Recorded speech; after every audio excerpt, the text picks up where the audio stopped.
La liberté d'expression. Un droit, mais jusqu'où? On entend souvent des gens dire « Chacun a le droit de dire ce qu'il veut. J'ai le droit, c'est la liberté d'expression. » On vit dans une démocratie, je peux m'exprimer librement, comme je veux et comme j'en ai envie.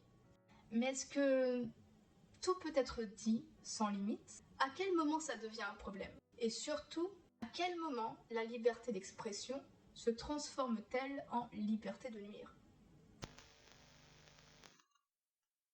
La liberté d'expression est un droit fondamental reconnu en France depuis 1789 avec la Déclaration des droits de l'homme et du citoyen. Mais comme toutes les libertés, elle a aussi des limites. Et ces limites s'arrêtent là où commencent les droits et le respect de l'autre. En d'autres mots, on peut s'exprimer librement, oui, mais pas n'importe comment.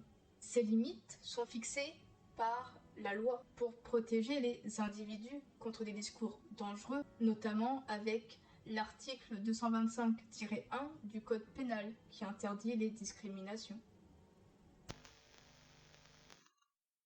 Certains disent « Oui, mais je donne juste mon avis. » Même quand leurs paroles sont blessantes ou discriminatoires.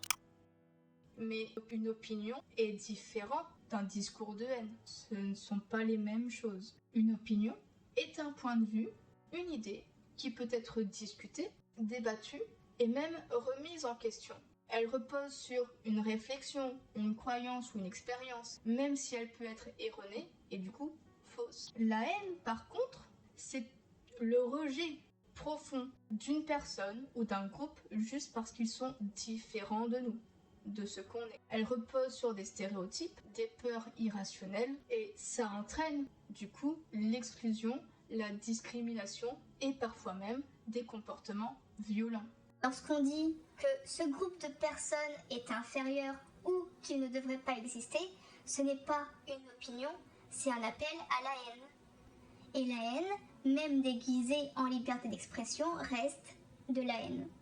De sortir ce genre de phrase, ça remet en question l'existence de ces groupes, de ces communautés, sur des critères identitaires, ce qui relève d'une idéologie discriminatoire.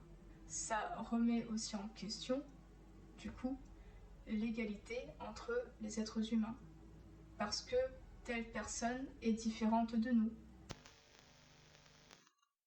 Les préjugés peuvent amener à des comportements discriminatoires, parce qu'elles influencent la façon dont on perçoit les autres et qu'on ne prend pas en compte leur individualité. Faire des préjugés sur une communauté ou un groupe de personnes relève d'une forme de discrimination. Ça repose sur des généralisations injustes, sur des stéréotypes, sur une peur irrationnelle et sur un manque de connaissances réelles. Et si demain, c'était toi qui étais la cible de ces propos, comment est-ce que tu te sentirais si on disait de toi que tu ne mérites même pas les mêmes droits ou que tu devrais ne pas exister qu'en raison de ta différence, comme la couleur de peau, la religion, l'origine ou encore l'handicap ou toute autre caractéristique qui te concerne personnellement. Tu ne devrais pas avoir les mêmes droits que les autres. Du coup, qu'est-ce qu'on fait? Avant de parler ou d'écrire quelque chose, on peut se poser la question, ou ces questions. Est-ce que je respecte les autres en disant ça? Est-ce que je crée du dialogue ou du rejet, ou de la discrimination, ou encore de l'exclusion? Qu'est-ce que je perds en traitant les autres avec dignité et respect? Qu'est-ce que je perds quand je ne le fais pas?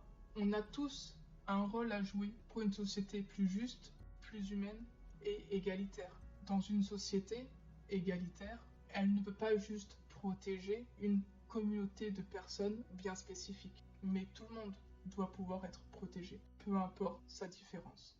Et toi, qu'en penses-tu? Partage ton avis en commentaire. Et si mon contenu t'a intéressé, n'hésite pas à t'abonner.